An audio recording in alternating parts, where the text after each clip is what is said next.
My favorite line from my favorite adventurer, the Incredible Hunk. Incredible Hunk. He's big, he has the muscles. And he's green. I think. How's it looking? Are we up on the tubes? We're live? I thought live. there was an intro that played. We're going to right now.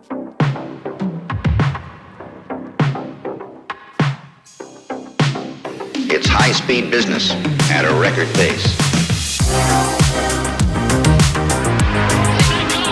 You get 70 miles per gallon on this.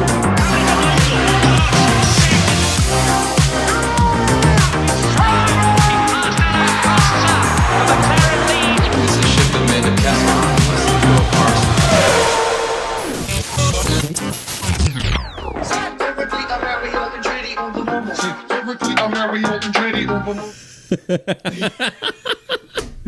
That wasn't a fake laugh. It was a Wayne's World. It was exactly. We have Kevin helping us out today. Our producer is here. He's here. And he let us know when we were going live. Hi, and it was everyone. the best thing. That countdown was the best. Yeah, welcome back to the Fast Ones. I've seen Wayne's World. Yeah. And that's your qualifier for being our producer. Yes, he's officially here. Yeah. When we need him. Once again, welcome back to the Fast Ones. Yes. This new live format. This is our third episode live. Yes, it And is. it's just going to keep getting better. Right. Yeah. But it's already really good. It's already so it's the best. Yeah. Nobody's ever seen it. Nobody's ever done it like this before. No one's ever done a live broadcast before. No, never. In case you missed last week, I just wanted to recap real quick some things we talked about. Yeah, go ahead. I don't remember. This is good for me. Good. We did a nice dive into the 90s cinematic masterpiece Hook, Oh, yes. directed by Steven Spielberg, starring actually- Robin Williams and Dustin Hoffman. I might have typed something about drawing a line in the sand in the caption for the description Okay. of this live stream. Yeah. So we're already on the same page. Yeah, so if you're really into Formula One, you've come to the right place. You've come to the right place. Yeah, people. but if you didn't want to hear about 90s pop culture, You've come to the wrong place. come to the wrong I hate to place. break it to you. We are going to be very blunt on that one. yeah. So we spent a good chunk of time talking about Hook. Yes. We might do it again this week. We might. Let's dissect Act 2. Remember when Peter Panning discovers his inner lost boy? Yeah. He finds his happy place? He finds the bear. He finds the bear. The bear. This is where we left off last week. Spoiler alert, if you haven't seen the movie, you should pause here. Yeah. If you haven't gotten this far, Stop the podcast. Stop the Go podcast. watch the film. go watch Come- Hook. Then after that, we spent, I think, about 45 minutes deciding whether or not Lewis is a Drake fan or a Kendrick fan. Right. That was basically the Right. podcast. Also, Machine Gun Kelly has never been invited to an American awards show. Yeah. Period. Even though we were accused of that being an element that we're bringing to British sports, I argue that was not us. No. Name one award show that Machine Gun Kelly has been a part of here in the U.S. None? Not that I know of. I'm sure there's some sort of VH1. Crap! People are gonna fact check me again. Dang it. But something magnificent has happened since last week. Okay. In our efforts to figure out, like, if Lewis was a Drake fan or a Kendrick fan, we had a good laugh because obviously he's a Kendrick fan. Clearly. And we laughed at at the idea that any F1 driver would be a Drake fan. Right. But one driver has stepped up to claim that spot. Do you know this? I don't. Lance Stroll, Oh gosh. hardcore Drake fan. What? Oh yeah, I did see you this. see that? Oh gosh, why would he even? I get it. I don't know if- There's a fellow Canadian in the building, and he's even shaking his head. Well, sorry, just fact checking over here. Machine Gun Kelly has indeed been to 3 different award shows. Ben too. Has he played that? Then? The AMAs, That's hardly. the American Music Awards, the Billboard Music Awards in 2021.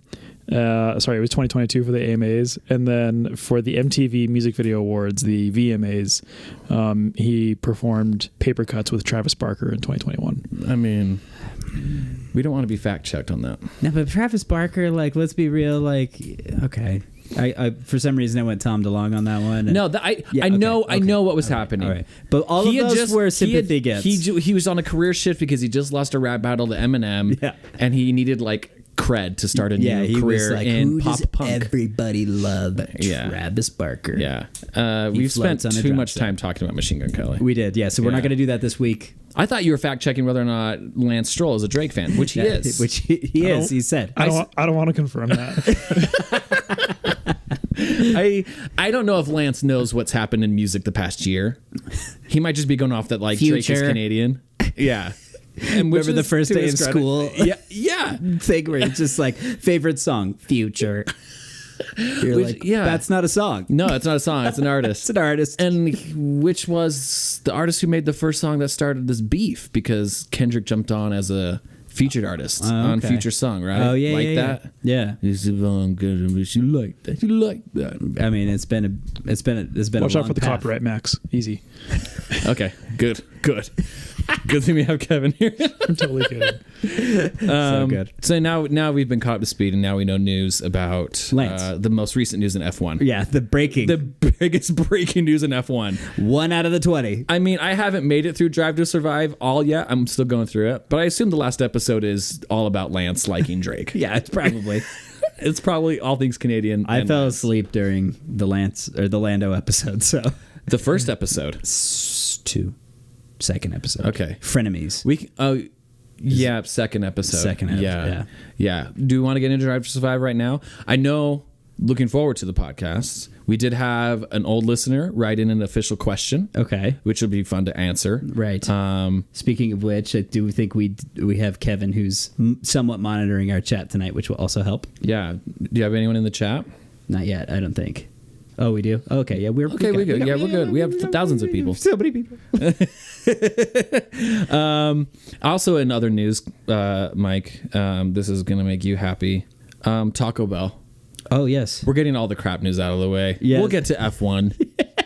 But I've been stoked about this, and you're a big Taco Bell fan. I am a huge Taco Bell has been doing, or maybe they did just one. I've been getting tons of clips of it, like Apple-style TED Talk conferences, releasing their upcoming products for the next year. Yeah, they do their keynote. Their keynote speaking on tacos. Yeah. It's crazy good. Yeah, and the new ones are nuts. Yeah, so this episode is officially brought to you by Taco Bell. It's officially brought to you by everything but Formula One. Because we're going to talk about everything but Formula One. Yeah. No, there's a taco that has entirely a shell made out of cheese. They're bringing chicken nuggets and chicken strips. Oh, yes, I heard about that. There's a new Baja Blast Midnight. Yeah, and purple. See? That purple drink coming to Mountain Dew. I mean, those are things to look forward to. And I'm hoping Cadillac's title sponsor will be Taco Bell for the next year. if you guys really want to see me pivot fandom, Esteban Ocon was as close to getting me away from Haas as possible. But if Taco Bell goes to Cadillac, let's go. Okay. Full allegiance pledged at that point. But in all seriousness, I think tonight we wanted to talk about maybe our predictions, maybe for the year. Yeah. We wanted to talk about our thoughts going into the Australian Grand Prix, which is in 2 days, 3 days. It's Practice this weekend. is tonight. Practice is going on right now. I think Ollie Behrman's already crashed. I'm really? serious, yeah. Really? Wonderful. We already have one Wonderful. rookie causing some commotion. You know, he's not going to be the last. It's going to be great. There is like 7 rookies. Signs of things to come. Right. And then we do have this question from a fan, which is pretty good. Yeah. And then we can talk about Drive to Survive and our thoughts so far, Yeah. if you want. Totally. Okay. I'm down. Where do you want to go first? Let's start with.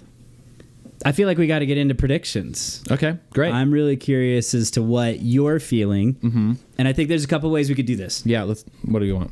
I think that if we go team by team, who beats who?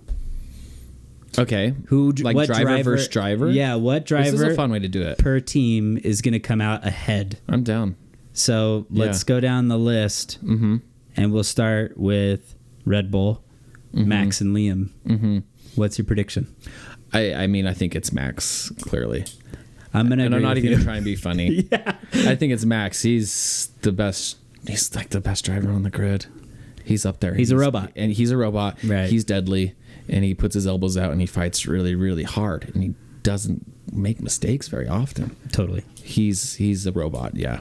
And this is Liam's, technically not his first year, but his first year in that Red Bull seat. I think that car's going to be a lot to learn how to manage. Very few drivers have been able to do that. And if you look at what Max's previous teammates, few drivers have been able to even be close to what Max is accomplishing with that car. So Totally. yeah. I mean, I think the only reason that this could be somewhat different this year is, I can't say that I know whether or not Adrian Newey is the guy who's pushing for it to be an ultra tailored to Max car or any of the engineering staff, but they've had, Jonathan Wheatley, who is now over at Sauber, leave, Adrian. There's been a pretty big shift in the technical team at Red Bull. But with that said, historically speaking, Liam's going to have a tough time to keep up, I think. Yeah. But I'd love to see him come out of the gate swinging. So I'm going to go with Max as well. Yeah, I think that's pretty easy. McLaren. Who out of McLaren's going to come in first? I'm rooting for Oscar. We came down pretty hard on Lando last week. Yeah. Pretty hard. I'm going to keep going on that path. But I kind of felt bad after. I was like, why? like, Because you watched this episode of him crying? no, that's not where I was going to go. And he was like, people's words hurt my feelings. No, after we recorded last week, I was like, man, like, I don't know if I've ever been that hard on Lando. And then I was feeling bad. But then came down to it, like I watched that episode and I was like, no, maybe it was all deserved, because there was this quote that I wrote down, and this is him in that episode. Is it Frenemies? Is this the episode? Yeah. He says, when you get to F1, you have to get used to not even having a chance at winning. Is that a championship mindset? Yeah. Would Lewis ever say that? No. Would Max ever say that? Like, no. You do not put that in your brain at all. No. And he's driving with his buddy in a car, and they're talking about, he's like, you have to get used to not winning. And then they joke, he's like, I may never win a race ever in my life. Yeah. And it's like, what? Yeah, this is the guy who McLaren has put their car in, like, all of their cards. Yeah. All of the chips are in the Lando Norris pool far as. And he does go on, that episode has a huge arc with him getting his first race win, and they try and tailor it to make it look like Max is so mad, and Netflix is pulling drama out of so much, but out of that rush. Still at the end I was like, it doesn't change the fact that Lando's still in his own head about, like, you know what, sometimes you just aren't a champion. Like, is this the guy? I don't think so. And ain't a championship mentality. No. Sad to say. But you compare that to Oscar and Silent Killer. I think it was earlier this season when they were asking him, like, Oscar, are you excited for Lewis to maybe win his 8th championship? And immediately in his brain, he's like, no, I'm winning this championship. Yeah, like it's my Who year. is Lewis? Yeah, exactly. Which is the right way to go. Right way to go. Yeah. You have to think about it. Manifest your championship, not others. Manifest it. Kevin? So Oscar last season overall was just under 0.2 of a second slower than Lando over the course of the season. On average? Yes. Yeah. And as far as qualifying is concerned, it was a pretty even split as well. Orlando was actually Lando's better at qualifying. But in the races, Oscar usually delivers. Race pace over qualifying are two different things, but this is kind of like Leclerc. Like, Charles is a killer in qualifying. Yeah. Dude is unreal over one lap. Race execution isn't there. And Lando and Leclerc have that in common. It's kind of their two Achilles heels. Once they get to race day, they just can't seem to put it together. But both really fast over one lap. I wonder if Oscar, I think, is digging something up this year that he hasn't been able to muster yet. I mean, this is going to be his 3rd year. Yeah. I think I wonder if Lando getting his first couple wins, because he won more than one last year, didn't he? And then, being instrumental in getting the Constructors' Championship, there might be something else that's awakened in him. Right. We could give him that. Right. But Oscar just seems more consistent and on the way up. Totally. And Lando has been consistently meh until last year, where the car was finally up to speed and he finally got out of turn 1. Right. And completed a race. Right. Yeah. Yeah. Yep. So I'm going to go with Oscar. And I like a good Aussie. Right. Yeah. I think I'm going to go with Oscar because I think that people are expecting the other. I think people are expecting Lando to beat Oscar again this year. And I just think this is his 3rd year. He's coming at it with fresh eyes, but also the seasoned veteran at this point with 2 seasons under his belt. Right. So I just think he's going to be more geared up and ready to rock. So I'm looking forward to it. I think Oscar's got something for him. For sure. Who's next? I don't want to get to the obvious one just yet. So I'm yeah. going to go to Haas. Okay, yeah. Who do you think between Ocon and Bermond? Is that how you pronounce Bermond? Bermond. Uh-huh. Ole. Bermond. In fact, actually, Ollie does sound a little bit more, French than Really? it does Ooh. British. I think it sounds way British. Ollie. Yeah. I don't know. But Bermond. Maybe it's because when I was a Sounds kid very at French. Olive Garden, the kids menu had Ollie the olive on it. Maybe I'm thinking it sounds more Italian and French because of more wine, Yeah. food, art, and culture. right. Yeah, It's not bangers and mash. Nah. Stew, bread soup. Yeah, Queens. Nah. Esteban versus Ollie Behrman. I will give it to Esteban. Yeah, He is more experienced. I think he will be capable in that car. And I do think Haas is probably going to be kind of gearing that car more towards Esteban, given that he is technically a race winner. He is a race winner. I am not. we have no bias. We have no bias. Technically, he's won a race, unlike Nico Hulkenberg, who's won thousands in my heart. Yeah, exactly. He's won every race he's ever been in. The fact that he completed as a man and he completed with his whole heart, in my book, that means you're a winner. You're always a winner. Clearly. But yeah, okay. No, I think Haas will, given that they brought him onto the team because he was a race winner and they wanted a race winning experience, I feel like they're going to be gearing that car more towards him, his style, and hoping that he will succeed. And I think he does have it in him to step up to that. Yeah. And so I'll give it to Esteban on that one.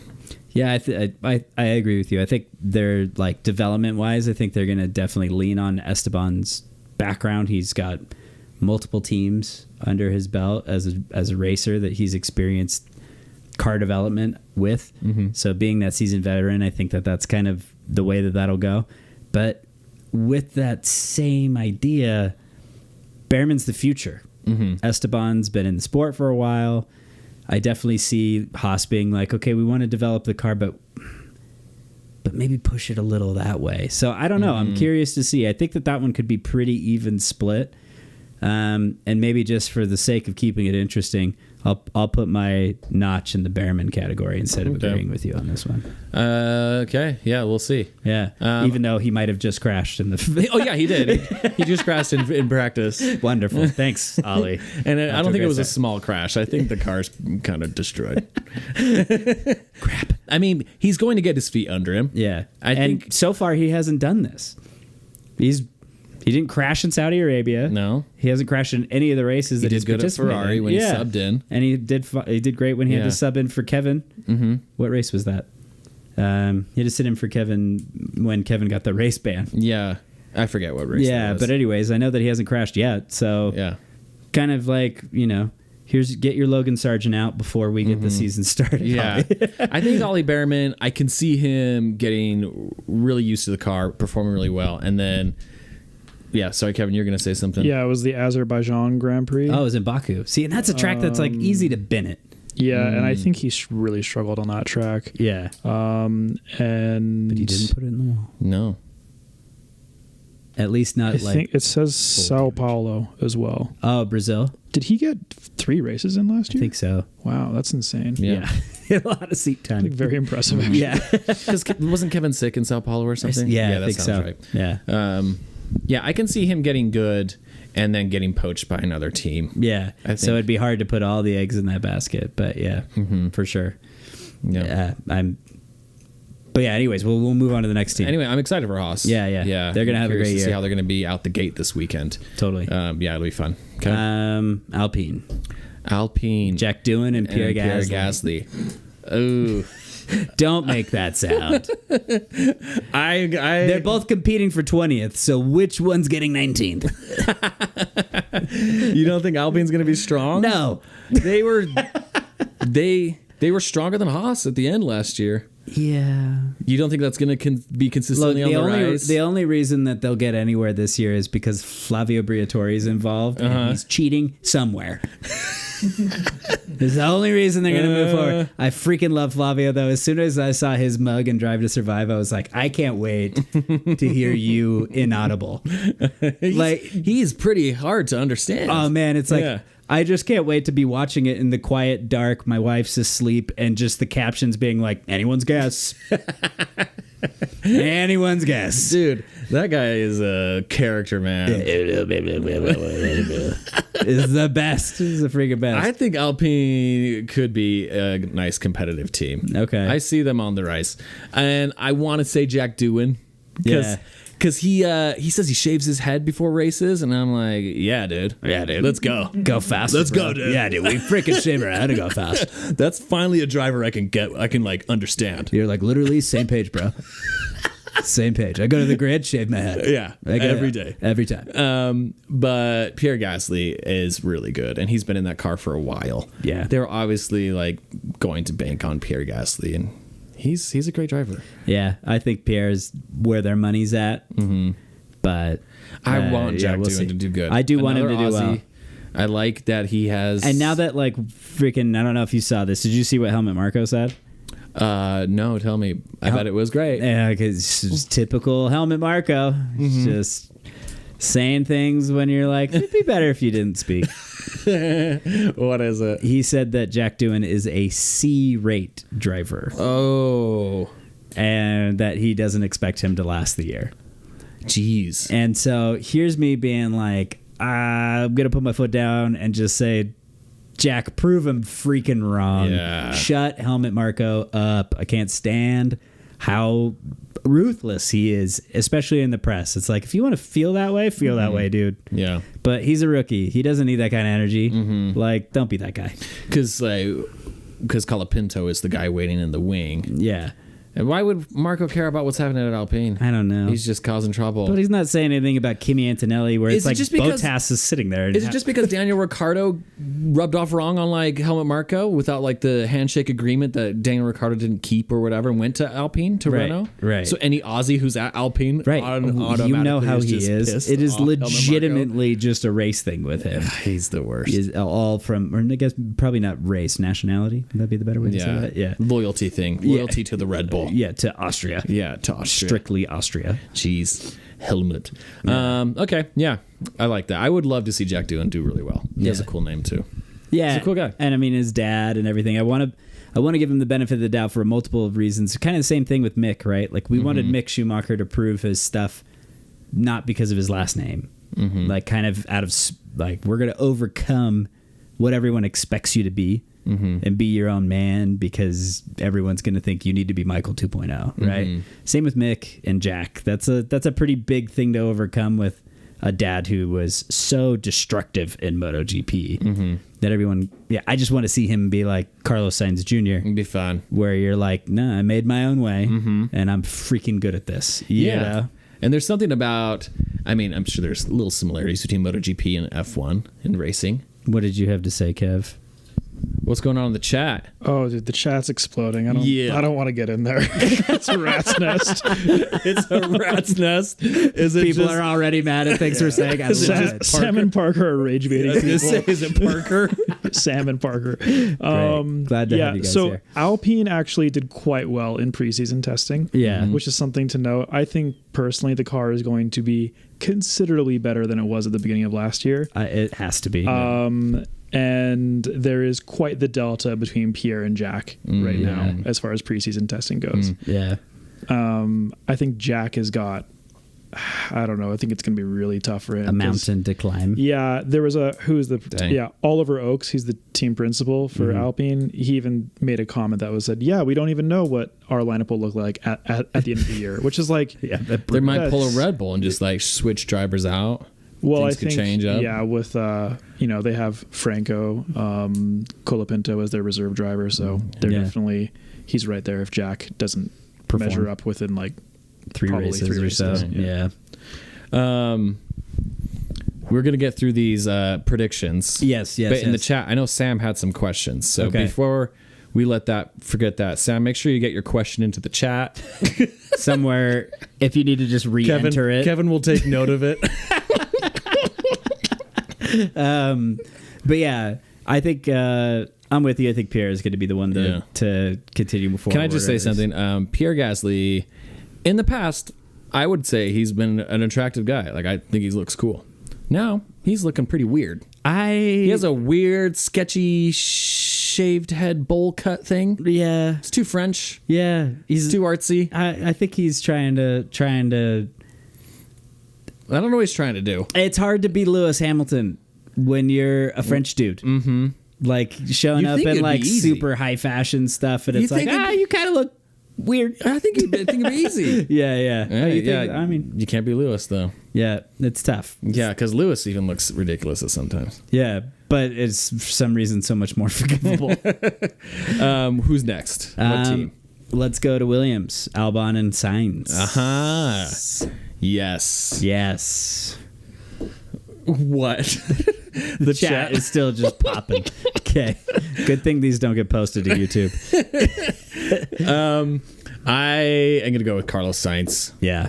I think that's kind of obvious. I think if anyone expects me to say anything otherwise, they don't know me at this point. But yeah. And kind of seeing, I don't know how much Netflix played up the drama in the Carlos Sainz episode. Have you seen that yet? It's a Ferrari car. It's a Carlos Sainz Ferrari car. There you go. Did you see that episode yet? I haven't yet. Oh, it's pretty cool. They go into like kind of the contract negotiations that Sainz went through. Oh, okay. And you had like the Kick Sauber Stake whatever F1 team, Audi. And you had future Audi, Flavio Briatore, whatever. Flavio Briatore coming hard at Carlos Sainz, and then you had his name just left me. The Williams guy. Oh yeah. James. Yeah, coming, and they all were kind of like vying for Carlos Sainz. It was an interesting episode, but Carlos Sainz did eventually go with Williams. But it like James Vols like has invested and gone so hard at Carlos Sainz. Like even before he started talking with him, he said he was like envisioning Carlos coming to his team. Right. And to get a driver like Carlos Sainz, who was like the top driver besides Max, like at Ferrari and on the whole grid, like performing way better than he should have been, and quickly like overtaking Charles and everything, that like for Williams to get Carlos and then to not like do everything they could to give him a winning car, or at least give him a car that can consistently score in the points, like it'd be ridiculous. Right. So Carlos Sainz would be my pick. Yeah, I think you're right. Also, preseason testing, Carlos's lap was a second faster than last year's qualifying lap that Williams would put together. That's quick. That's a lot faster. And I think that like it also was a statement of kind of intent. Like Alpine is significantly quicker than they were last year already. Williams has also now shown that they're at least showing their hand that they are faster than they were last season by a second. And so again, testing is really hard to be able to base anything off of. Yeah. But I do think that Williams making that kind of leap is huge. And where Carlos has been a Renault driver before, I think that where Flavio's losing a battle there with that. I'm interested to watch that episode, because I do think that like I remember wondering where he was going to land leaving Ferrari and feeling like there's just no way he'd go back to Renault. Yeah. They let him go. Yeah. They let him go for Daniel. Yeah. So it's like, this is poor Carlos, dude. Like, got let go at Renault for Daniel, got let go at Ferrari for Lewis. Like, he's just been rated. He got let go just under. He got let go, like kind of let go at McLaren for Daniel, then let go at Renault for Daniel. It's like Daniel just kept chasing him around. Totally, but it's anyways kind of wild. So. But I'm Team Sainz for sure. Go ahead. The chat's requesting that I say the word apricot. Anyway, okay. Just move on. That's a safe word. Yeah. Yeah. Okay. Just to make sure it's real. Yeah. Just to make sure that we're really live. I was kind of like surprised that Carlos didn't go to Kick Stake Sauber, whatever F1 team, because it's going to become Audi. Yeah. And that'll become a massive team. Yeah. Like it's not going to be a tiny little like third-party team like Haas. It's going to be huge. It's just going to take time. Yeah, and that car is, I think, in testing, the two cars that look the worst were Kick Sauber and Visa Cash App RB. Yeah, but I just thought like Audi and maybe like Williams, Carlos Sainz can like perform well at Williams and then switch to Audi. Right. because he does have, like, his dad drives for Audi. Seems like a solid team. And I don't think that they're going to be like, you dissed us, we don't want you. I think that if they're doing well and they need a great driver, that option's open. Yeah, for sure. Well, moving on to Visa Cash App RB. Isaac Hadjar and Yuki Tsunoda. I have no clue about Isaac Hadjar. I think Yuki. Yeah. All day. I've seen Isaac. He lost the championship to Bortoletto in the last round of the F2 championship. And I've seen him race. Isaac's great. But he's really similar to Yuki. And so I think it's going to take time for him to get over some of his rage. Because he's one of those, like... Does he have a little, Yeah, he's got rage? a temper in the car with the radio and stuff. Oh. So I'm like, Yuki's kind This of... is a bad year to have a temper in the car. Yeah. They just outlawed swearing. Visa Cash App has... Those two engineers need to be therapists. They don't need to be they don't need to be race engineers. They need to be therapists. But yeah, I could see Yuki being more mature because he's had more seasons and he's been on blast for his behavior on the radio for years. So I'm gonna go Yuki on that one. Yeah, I would say too, just because I don't know Isaac very well. Yeah. And I would just go with the guy who's more seasoned in that seat. He's been in that seat his whole career. Yeah, So, totally. and I don't know if the Visa Cash App car is going to do well at all. Yeah, Who knows? yeah. So, Fernando, maybe they might be switching 17th and 18th position the whole race. it could be. Yeah. Which just means that they will have scuffs. But moving on to Aston Martin. I feel like all of these are just blatantly obvious. But are they? That That's what's making because- this fun in some of the cases. Because Lance is going to crush Alonso. Okay. All right. Max votes Lance. Let the record show. Lance is harnessing the power of Drake, a guy who has had nothing but success in the past year. And he's Had going to no accusations of being a pedophile, yet he's been called it at every major event this year. So Lance is going to continue that winning tradition onto the track under the Drake flag. Under the flag of Sir Drakus. Yeah, no, I think it's very clear that Alonso should outperform Lance. I'm going to predict that he What would you say? outscores him by 3 points in the champion, or 3 places in the championship. Like 3 points. This is gonna be close. He's going to beat he's going to be a full team away okay, from this Lance. is a good prediction. Yeah, that's going to be Yeah. my prediction for the year. Okay, cool. Do you predict Alonso getting on the podium at all this year? Ooh, I hope so. We hope so. Yeah, I'm going to put a hope on that one. I Hopium. I would think that Adrian Newey coming onto the team will help improve that car's performance. Even if he is working on the car for next year, you can't tell me that he's going to spend a couple hours working on the current car, right? Right. Yeah, that car's bound to have some massive improvements over the year, and I would love to see Alonso. I'd love to see Aston make the recovery of Yeah. their lives this year. Yeah, So, with that said, yeah, I'm going to put it into the hope jar of seeing Fernando get some podiums again. how great would it be if by next year Lewis has mastered Ferrari? And Alonso and Adrian Newey have mastered Aston Martin, man. and then you have a classic Duel Alonso, of Fates. It's Play Darth Maul's music, and I just will be like, yes. but see, that would be wild. 2008 relived. Is Lewis Darth Maul, or is Lewis Qui-Gon? I don't. Here's what it is I feel like Qui-Gon. Obi-Wan? Qui-Gon is Fernando. Obi-Wan is Lewis. And Max is Darth Maul at this point because he keeps winning the championship. So they need to take out the Sith. And Fernando then- might die at the hands of Max. Oh no, he But might. does Lewis get to chop him in half and take the championship? I don't know. Another follow-up question to that: would Alonso want any other death but then to die on an F1 track racing? Yeah, I mean, Do you think he wants to No, live I think- after driving? no, I think that he'd probably prefer to be buried with his Aston Martin at this point. Yeah. You know, that's mean- the only way you're going to be able to take it from him. That would be an amazing 2026 year. It'd be one of the best years of all time. all right, but I want to Aston keep Martin, moving. okay. I want to keep moving. Obviously, Alonso. Fernando. I mean, yeah. Okay. Are they putting training wheels on Lance's car this year? Yeah. Okay, cool. Yeah. It's it's within the regs. Is his an automatic this Yes. year? Oh gosh.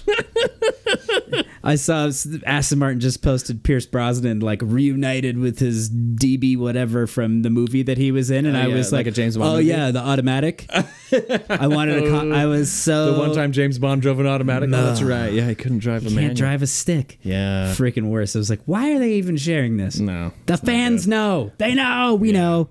Anyways, moving on to another team. What's the last? Is Kick Sauber the last team?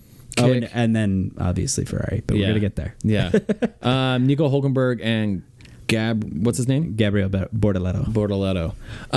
I want to say Nico because he's a great driver, and like I said, he's won many times in my heart. Yeah. But I don't have no idea about Gabriel Bortoleto. Bortoleto won the F2 championship by Okay. a very slim margin Over Isaac Hadjar. Okay. And he is more, and this was even the assessment that Helmut Marko made of him, is that he's like, I didn't see a lot of like greatness out of him, but he saw consistency and good tire deg and like some things that make for a good driver, but not like outright pace.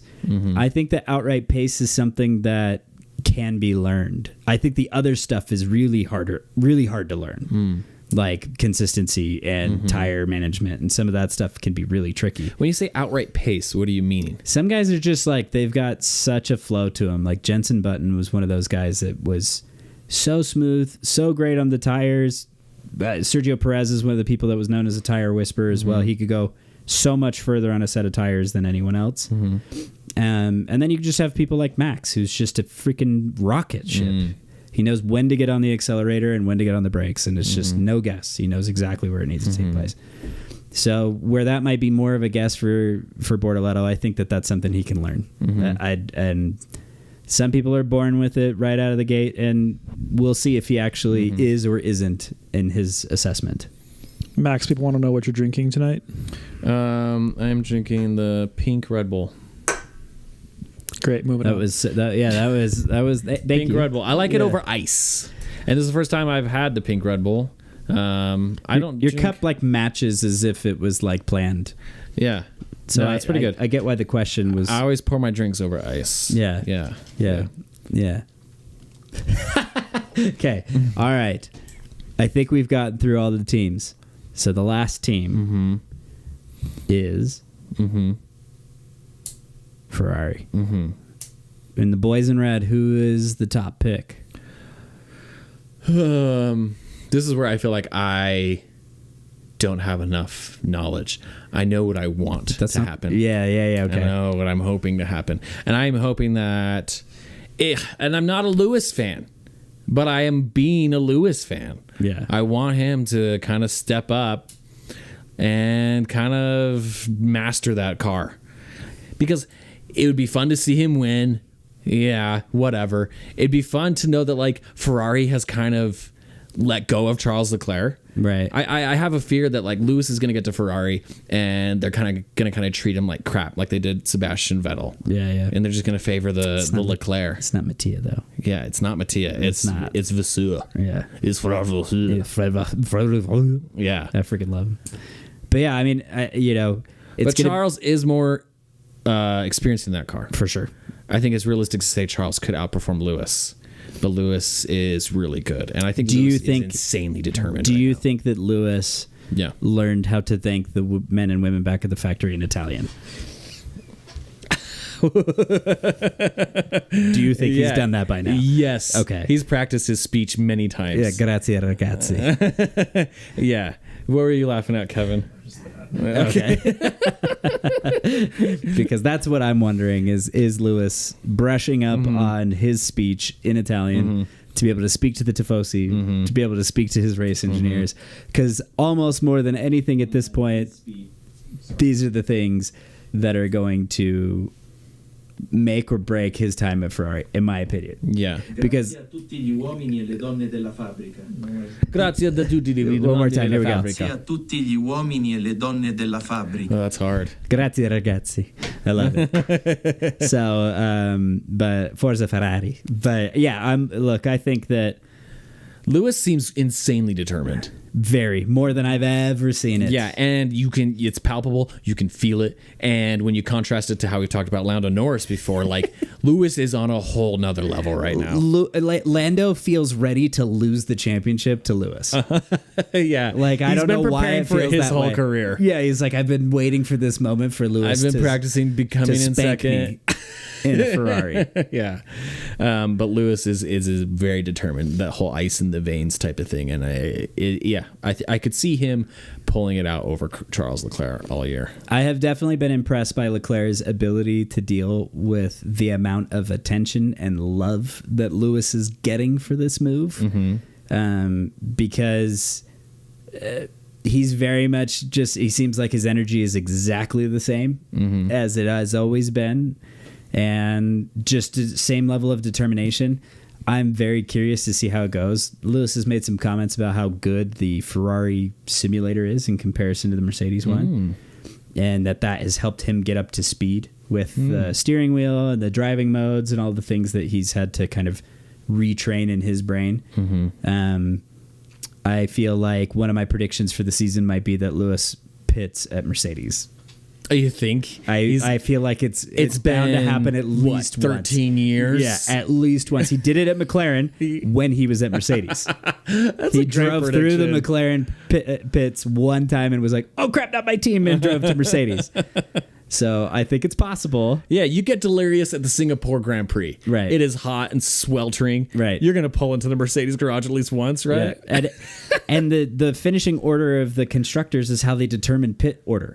Yeah. And who finished right next to freaking Ferrari? Mercedes. Yeah, that is. I'm like, it's going to happen. Yeah, that's a good prediction. Yeah. I was thinking we're going to see a Sad Charles. There's going to be a new Sad Charles meme coming out this year. Damn good soundtrack. Yeah. At some point. It's going to be a Sad Charles picture and another piano song. That's what I'm predicting. Yeah. I think that's a fair prediction. Yeah, I'm definitely have my eggs in the Lewis basket. I think I've taken on a more serious role. I've started making fun of Lando and Charles a lot harder than I used to, but I do think that Charles is a great race car driver. He's an unbelievable qualifier. And if anything, I could see Charles potentially taking more qualifying, like ahead of Lewis, qualifying ahead, but then Lewis beating him in the race. Yeah. We missed one team. What team did we miss? We missed Mercedes. Oh, screw them. We don't need them. We already know who's going to win in that battle. Yeah. That is George Russell. Yeah. He's going to win the Crybaby of the Year award. I was thinking, we don't need to talk about Mercedes. I was thinking like, Kimi Antonelli all day. I think George will outperform Kimi, and I hate to say it. I want Kimi to outperform George so bad. It's fun to watch the episode about George Russell. Bring back Bottas. Yeah. Get rid of George. That would be a fun shakeup. So good. That would be a really good shakeup. Yeah. One way to win my fandom is a Bottas and Antonelli mix-up. Let's go. He is the reserve driver. He is. Yeah. So George just needs to crash a lot. He needs to go for the gap. Yeah. A few times this year. Yeah. There's the episode about George Russell, kind of like securing his seat at Mercedes. Have you seen that episode yet? No, I haven't. Toto is very, very sad that he has to pick George. It is obvious. He tries so hard to figure out any other driver. He's like, can we get Carlos Sainz? He's like signing the contract. Is that Carlos? Is that it? No. Okay. Carlos is not. Is that Max? Did Max come in there? No. Max. But he tries hard to get Carlos, tries hard to get Max Verstappen, and he finally has to like convince himself that George is the driver. And it's kind of sad. Take it away. Take the paper away. Get this thing away from me, George. And then when he kind of like brings Kimi on, he like lightens up again. He's like yeah, totally. That's so funny. So sad. To me, I was thinking like, what team could I predict come out on top this year? I don't know. Because they all seem the top competitors all seem very equal, and also have no idea what's going to happen this weekend. I think a lot of the battles are going to be internal on the teams. Yeah, like the Landos and Oscars and Leclercs and the Lewises. It's going to be rough, which is going to be fun. Yeah, totally. Okay, you want to hear a couple of quick fire predictions that I have. Yeah. That are outside of the box of what we discussed. What time were we at? We're at 43. Okay, then we need to answer this fan question. Okay. First prediction. Ocon crashes into Behrman at least twice this year. Oh no. Okay, yeah. Just because he has the Write it. worst track record Write it down. for crashing into his teammates, so I'm claiming he's going to do it twice this year. Second prediction. Hulk regrets his move even more than before. I was gonna say he does. Yeah, but he's Even going to by like the end of this race. So I don't even need to predict that beyond just the It's first just race. going to be that Kermit the Frog in the rain window meme with Nico looking at the Haas It just being like- truck. I wish this wasn't happening. I do think that Lewis is going to be kind of like, we'll say, a 60-40 split. I think Lewis will win 60% and Charles will come and beat him 40%, Okay. if that makes sense. Cool. That's kind of my prediction. Yeah. I do think they'll crash. Okay. I think that they will crash into each other. Lewis has a very bad habit of that. Charles and Sainz crashed into each other. So I see that this pot will get stirred some point. Tensions within teams early are this going year. to get rough. Yeah, and I also think it'll happen early. Nice. So some point in the first 3 races, I think they're gonna get. We're going to have tangled. lots of good cool down rooms, lots of good weird little press interviews where drivers hate each other on the couch. Oh man, cool. There's down too room. much camaraderie amongst the rookies. Yeah. And I hope that is completely opposite by the end of the year. I think Carlos Sainz is in to shake Alex Albon out of his smile a little. Yeah. Like, Yeah. you've had it easy a little bit with all these rookie teammates. Alex is not going to be so smiley after a few No, that's races. another one. Yeah. So after that, I think Lance is going to continue to make stupid faces. Yeah. He does a lot of duck faces. He does, yeah. As he hides in the shadows after a car he just crashed. Yeah. Yep, exactly. and then Fernando outscores it by 3 point places. positions in Yeah. the championship. Those are kind of my quick fire predictions of Okay. things outside the realm. Haas will finish 6th in the championship this year, I think. That's awesome. You think 9th? You think they're going to be that low? We'll see, because I think that there is a strategy play out of Haas this year for 26, where they'll get more wind tunnel time for finishing lower in the championship. They did it for the 22 regs. Yeah. I could see them potentially doing that. But I think that out of all the teams who have made big steps forward, Yeah. unless there's an upgrade package that comes out in Australia that we haven't seen yet, I think that they're somewhere around 6th. Cool. So that's my prediction so far. Nice. Love it. Yeah, Kevin, you have a question? I have one prediction. Kevin's prediction. My one prediction is that McLaren will come out of the gates swinging, and they will win the first 7 races. Oh, wow. This is very specific. Very specific. After that, they will dip off very hard, and it will be a battle between The Ferraris and the Mercedes. the Ferraris and the Mercedes. And what about Red Bull? No? Red Bull will be like, Max will be there a little bit, like, here and there, but McLaren's like dominance will drop off after race 7. Okay. That's a great one.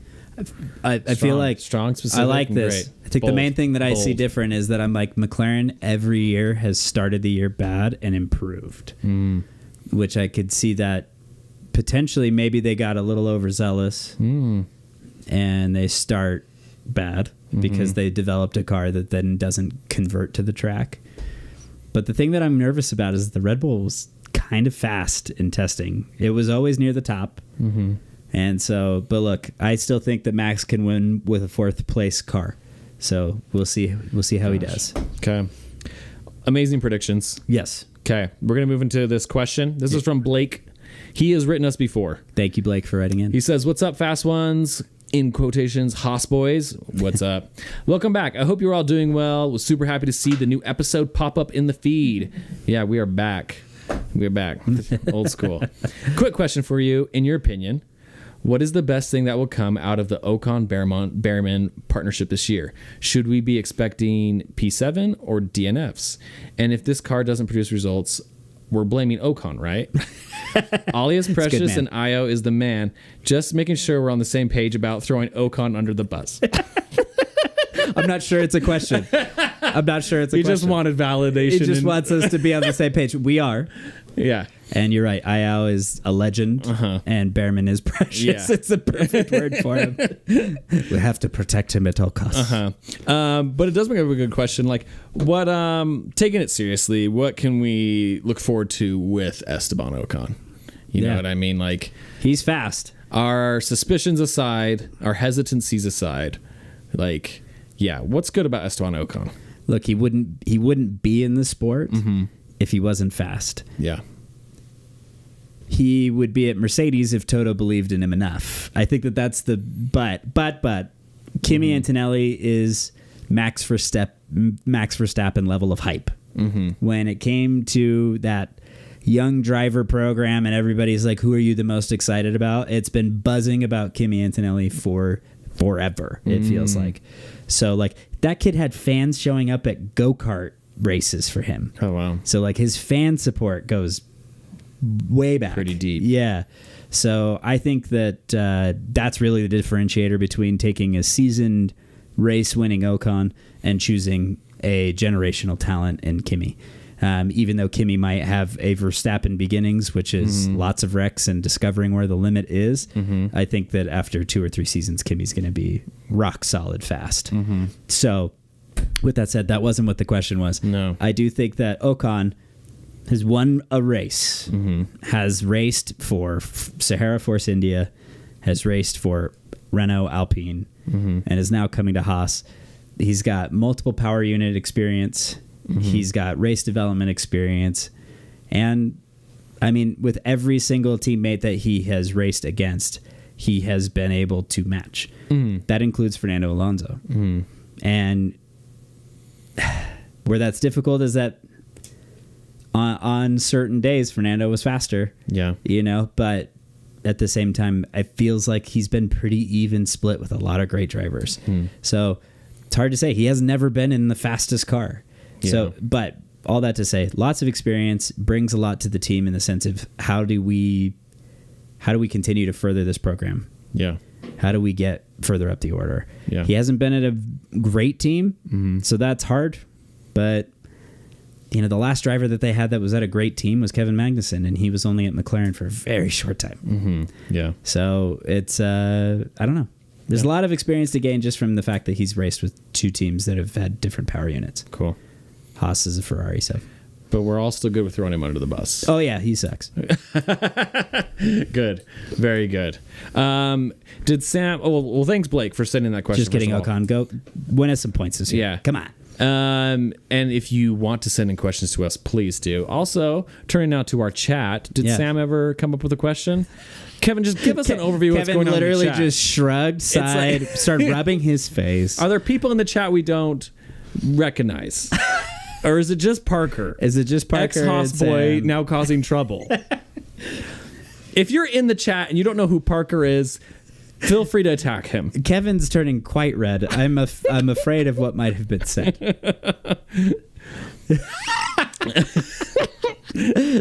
So apparently we do not Okay. have a question from Sam. Okay, no worries. Well, we're coming now to the end of the episode. You have like 5-10 minutes left. We'll see. Right. What have you seen from Drive to Survive?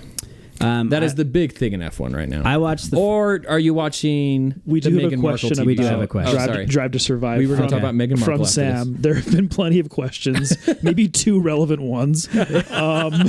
One of them was, "What are you drinking?" The other one is, Sam would like to know regarding the incidences between Lando and Max last season on Drive to Survive. He's a little unclear who is at fault. If you can recall when, one of fault or yeah. well, there were different Because Sam's been there were watching different- Drive to Survive. He doesn't watch races. There was different moments when, throughout the They bumped season into each other. or they would push each other off track, basically. right. Okay. And Right. Sam's Good question. That's a really good wondering if question. you can If I can add some wisdom Clarify there. the rivalry between the frenemy Yeah. rivalry that Netflix Okay. has cooked up. Yeah. Yeah. Um. One, what about, was it in Austria? Yes. The big one? Yeah. What happened there? Lando's fault. You think it was Lando's fault? Yeah. You want to know why? I do. Because he's too predictable. I've said it before.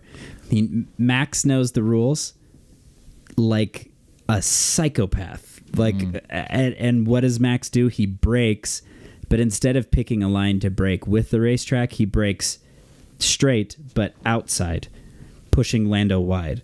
Which, if he had turned the car while braking, that would then be intentional blocking, causing an accident. But because he knows the rules, he just points the car in a place where it's going to push Lando off track and starts on the brakes. And Lando's being too dumb to know that Max is going to do something like that.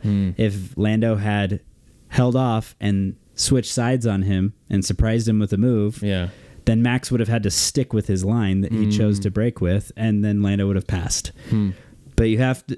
But this is speaking racecraft, and hindsight's 2020. So I sound like I would have done the same in this scenario. But when you're racing somebody who knows how to play chess, don't play checkers. Yeah. And Lando's playing not a complicated enough race craft strategy in order to beat Max in those scenarios. Kevin? Sam is thanking you for explaining that. And McKay would like to know what F1 drivers eat. What F1 drivers eat? Honey. Oh. So McKay, just send him a box. McKay is a world-renowned bee influencer. She is a bee influencer. That is a good question. They eat nothing. Yeah, they're very strict diets. Yep. That's changed in recent time, though, because they've raised the weight limits on the cars and the drivers because of that. And that's why Lewis is so jacked. Oh, where really? Before he They're was trying really to encourage skinny drivers to be a bit more healthy and hefty and strong. and fit, as opposed to being like jockeys and lean muscle mass, which is part of the reason why you see the drivers are all quite a bit stronger than they used to be. Okay. But yeah, just super duper healthy foods, I guess. Yeah. If we're talking about drivers in the 80s. Yeah, Nigel Mansell was smoking Just a cigarette, meat pies drinking a beer, while and driving. slamming a cheeseburger. Just all while driving. Yeah. Same Yeah. with Nika Rosberg's dad, Kike or KK. So Yeah, those guys. but now they're just like insanely fit. So Yeah. whatever. Super duper strong. But yeah, a lot of the time it's just really healthy foods. They do really weird training regimens with like they'll drink a lot of salt water for hydration exercises leading up to the week, the race week. Yeah, and they'll change the amount of density and like of salt in the water and things to get prepared for know race that. weekend. Yeah, it's a weird hydration thing. That would be awful to drink salt water. I feel like the person I heard it from was George Russell. He explained his hydration cycle. It's very weird. Interesting. Yeah. Okay. But Yeah. anyway, I think- these days, like the health of the driver is so much a part of it. Like you said, like back when it was Yeah. Nigel Mansell, it was like that scene from Seinfeld where Kramer's got the beer and you're smoking at the same time. Well, it's I think we talked about it on a previous podcast. Maybe it was when talking about baseball, when like the Red Sox finally broke the curse, and you look at that team, they all are like overweight. Yeah. Just guys like lumbering around the not a field. single athlete on the ground. And now they're all 60, and they're in better shape than they were when they played professional sports. Yeah, they're like, we're gonna do a documentary about us winning the World Series. And you're like, who are the fatties? It's probably not the most appropriate term. some point- but there's these unhealthy dudes who won a World Series. At some point in the early 2000s, a lot of sports woke up, and they're like, maybe our athletes should be in shape. Yeah. And then they started performing really well. Michael Schumacher was the pivot in F1. Yeah. Okay. There you go. Nigel Mansell was way stronger than the other drivers, and it frustrated them because he could drive through car problems because he was so strong. Did they have power steering back then? And a lot of the time, no. Okay. But he, if the tires were going bad or whatever, he had more strength to fight. And so it would piss off his teammates because he was so much faster because he could do that. But Michael Schumacher was a full-blown athlete, and no driver had ever paid attention to their fitness the way that Michael had before him. Interesting. And he really set the tone of what the expectation would be. Reminds me of Ayrton Senna, and you watch those videos of him like setting qualifying laps in Monaco. He was also very fit. It's wild because you think about it today with the drivers. I mean, all the shifting is on the paddle. Yeah. And they're already in shape. But Ayrton Senna is like hand shifting, like it's a stick shift. Yeah, with a gated shifter. And it's not power steering, and he's doing it with one arm, steering through Monaco at full speed. It is. And I love that they have like an wild. onboard camera, and I'm like, there's no way that thing didn't weigh 1,000 pounds. Yeah. Cameras in the 80s weighed so much. So I'm just thinking about just driving around a go-kart with a camera that's from the 80s mounted to a car would have been hard. Yeah. Let alone stick shift and all the other things. So anyways, Yeah. nuts. That's wild athleticism. Yeah. Yeah. What are you giggling at, Kevin? Did McKay hate my answer? So back to Drive to Survive. Yes. Yeah. What have you liked so far? I mean, I pretty much watched the first episode, and I felt like they did a good job because I feel like they did have to call out the drama right away, and I will give them that. Like there was no avoiding the Christian Horner thing. Yeah. And as someone who's worked in television, I can tell you that this scene with him and Jerry in the Range Rover, where she's like, "You never know what life can throw at you." I was like, they shot this later. She did not say that. There was they didn't one have this scene- footage. There was one scene. Maybe it's Zach Brown sitting in a pool talking on the phone. Oh yeah, so I'm like, staged. yeah, that's not real. Because Yeah. it's something like, yeah, we're gonna have to really step up our game or something like. Yeah. I'm like, they filmed this later. Yeah, he's wearing like an LA Kings hat. And Yeah, I'm yeah, like- that's the one. I'm like, do they got an NHL documentary coming out on Netflix soon? You know what I mean? Like this is all premeditated. I'm sorry, I worked in television. I spoil everything because of it. But outside of that, I thought they handled that situation well because it's definitely murky. It's definitely a messy topic, but I felt like they did a good job with it, and they didn't let the politics get like too in the way of it either. Yeah. Of like, but Zach Brown was surprisingly like the enemy of that situation, which I thought was funny because I was like, I thought Toto might have been a little bit heavier on that than Zach, but they kind of made it look like Zach was the bad one. Yeah. But anyways, I thought that they handled that well. I thought that they did a good job of kind of like introducing the Lewis situation. Yeah. And a funny comment from Fred Vasseur that I think actually like it resonated different than if I would have heard it last season before the season started. What's up? He says the timing of announcing Lewis switching teams was intentional. He said it was incredibly intentional or something to that effect. Where the more that I thought about it, I was like, that's so heavy. Because What do you mean by that? Like before the season? yeah, To, like- so like kind of like what Will Buxton says. He's like, that's a long divorce. Uh-huh. That you spend an entire season with a team that you're leaving, right? But that also means that Fred Vasseur and Lewis took an entire season of Mercedes kind of off the table because they wouldn't want Lewis involved in like the technical development parts of this because that's going to be Ooh. the next season against Ferrari. Yeah. And that eliminates a 7-time world champion from the future development of an F1 car.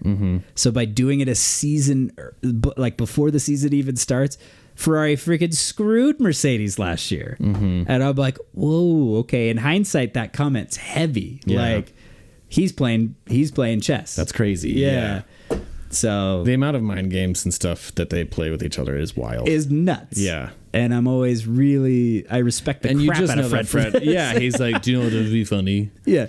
We just mess with them for you. We take the driver, and then they can't talk to him for a year. And then when Lewis wins in Silverstone, I'm going to jump at the team photo. Freaking love Fred. Yeah. How much of Lewis being denied a lifelong ambassador role with Merck do you think influenced his decision to leave? Did they deny him that? Yes. Ooh. Yeah, I mean, Ahead of him signing with Ferrari. yeah. This is kind of like a little known secret. Yeah. I didn't know Yeah. that. He was Definitely feels like a stab in the back. Definitely feels like he qualifies. Yeah. Even without having to be paid, but it feels like it would be wrong not to pay him. Yeah, and from what I understand, Ferrari is giving him That is part a of his lifelong contract. ambassador role Yeah. after he is done racing. Alonso has that at Aston Martin as well. So being Lewis Hamilton, where I've won 7 championships, 6 with Mercedes, 7 with Mercedes power unit. That seems like a very obvious thing to evolve to. It's so strange. That is such a strange decision. Yeah, I don't know. That's crazy. I mean, if I were Lewis, I would definitely be like, okay, I'm not wanted here. Yeah, Yeah. I'm out of here. Out of here. But also, I feel like his decision was already made. He had talked about it for years that he wanted to race in red. Man, do you think Lance Stroll is going to be a lifelong ambassador? To A his Ferrari? to his dad, to a Ferrari? Do you think it's going to be to Ferrari? Yeah. I think he's gonna be a lifelong ambassador for head tennis rackets. There you go. That's where I think Lance belongs. Cool. Hot Well, take. if you want to stay on, we're going to be talking for 30 minutes about the last half of Hook. So yeah, we're just gonna move on to the next phase with the Lost Boys. We're gonna talk about he really did lose his marbles. Can you believe that? I He's thought it not was talking about his just- braids. I thought it was a metaphor. Spoiler alert. It's actual marbles. Actual marbles. He lost his- them good. Okay. Dude, it's the Australian Grand someone Prix. end the broadcast. It's first race week. We got it coming on this weekend. It's going to be great. Yep. I'm excited. In my heart, I can feel Ferrari being quick out the gate. I'm going to say Ferrari's going to win the race. Either one of the drivers. That's my short-term prediction. Yeah, I feel like they're going to be quick. Carlos Sainz goes back to back. Yeah. He wins this one Oh, that's cool. with some mad drama. Somehow the Williams comes out on top. I feel like the Haas is going to sneak up after a bunch of rookies crash in the front, and the Haas is going to get points. Could you imagine if I'm gonna Ocon gets a imagine it. podium? My face. Hulk would be like, "That's it, that's it." Because he almost got one. Remember the Australian Grand Prix? Yeah. He was on the podium, It and was- they're like, nah, "Rewind." They're it." like, "Nah, hold on. Fernando spun out. We want to reset the grid." Like what? What? He's just going to walk into the ocean and never come back. It's going to be so sad. They're like, no one ever saw him again after that They're going day. to name it Hulkenberg Park after he dies. That fateful day in Albert Park. Okay. Well, thanks for tuning in. We'll see you on Sunday. Yeah, we'll do a race recap of the race. It's going to be great. Great sales pitch. All right, we'll see you Sunday. Thanks for everyone in the chat. Let me know when you quit. Shout out to how many people were in the chat, Kevin? 2. Is it just Sam and Parker? There's lots. There's lots of people. I see it. It's going crazy. It's popping. This has been fun. This has been a good episode. Thank you, Hope you guys. guys like live episodes. We're going to keep coming. So